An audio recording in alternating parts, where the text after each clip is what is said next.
They say that when the drumbeat changes, the dancer must also change, but in the village of Kijani, no one noticed the drum had already begun to sound differently. It began with a mistake so small that no one thought it dangerous. On the morning the river first turned cloudy, the young men laughed. "It is only the rains upstream," they said. "Water always clears itself." Only one voice disagreed. Old Mzee Baraka, the eldest man in Kijani, stood at the riverbank with his walking stick pressed into the mud. His back was bent like a crescent moon, his beard white as ash, and his eyes, though clouded with age, still saw far. "This river is not sick from rain," he said quietly. "It is wounded." The young men glanced at one another and smiled politely. Some nodded out of respect.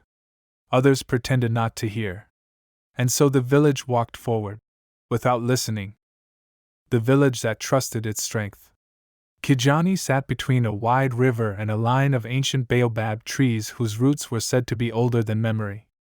The land was fertile, the people hard-working, and the children loud with laughter. It was a village proud of its youth. In recent years, the young people had begun to say things like, "We are educated now. We have new tools. We do not need old ways for new times."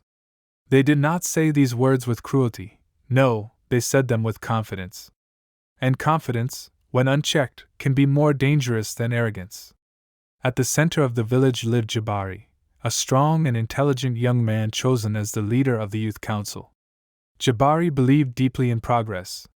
He believed speed was better than patience, and action better than caution. When Mzee Baraka spoke, Jabari listened with his ears, but not with his heart. "Elder," Jabari said kindly that morning, "we respect your wisdom. But the river has flowed like this before." Nothing happened. Mzee Baraka tapped his stick once against the ground. "Yes," he replied. "And it is because we acted then that nothing happened." But Jabari had already turned away. What the elders remember. Long before Jabari was born, before his father's father had married, Kijani had nearly vanished. There had been a time of hunger, of sickness, of fighting over scraps of land. The river, poisoned by careless mining upstream, had killed the fish. The soil had hardened. Children had grown thin. It was the elders who had guided the village through that darkness.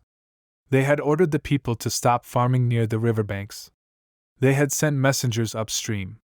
They had taught the people how to listen, to birds, to insects, to the color of water, to the silence of frogs.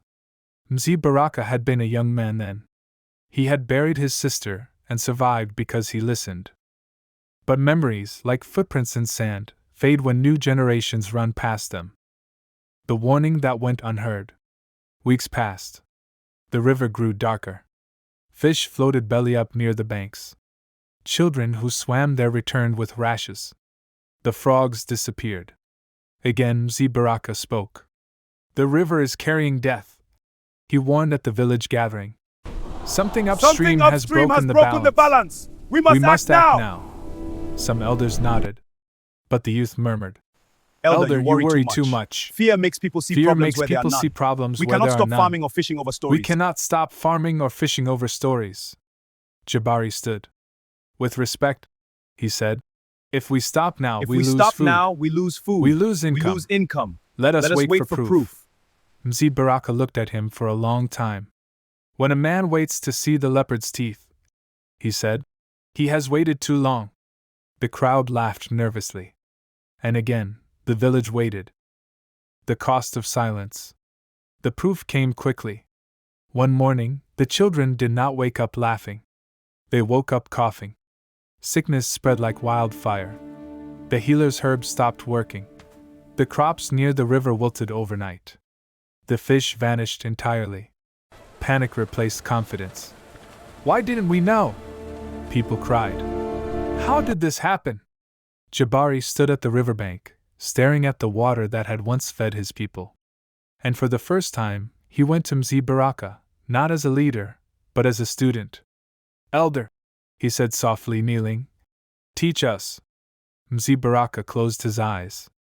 "I tried," "Elder," he said, "teach us." "but wisdom is like rain. But wisdom is like rain. It does not enter a closed calabash." the elder's last lesson. Despite his age, Mzee Baraka worked tirelessly. He organized the elders, sending messengers upstream. He taught the people how to filter water with charcoal and sand. He ordered the children away from the river and showed the farmers how to move their crops and land. But the sickness had taken its toll. One night, as the village slept uneasily, Mzee Baraka did not wake. At dawn, the drums beat slowly. The air felt heavier. Even the birds were quiet. The village mourned, not only the man, but the truth they had ignored. At his burial, Jabari spoke with tears in his eyes. "We thought strength came from youth," he said. "But today we see it comes from memory." The elders placed Mzee Baraka's walking stick beside his grave, a symbol of guidance passed on. A new way forward. The river was eventually healed. The miners upstream were stopped. The land recovered slowly. But Kijani was no longer the same village. A council of elders was restored, not as decoration, but as authority. Every decision now required their voice. Children were taught stories not as entertainment, but as instruction. And Jabari changed most of all. Before every major choice, he would ask, "What do the elders say?" Years later, when Jabari himself grew old and his beard turned white, he would sit beneath the baobab trees and tell children, "An elder is not old because they are weak.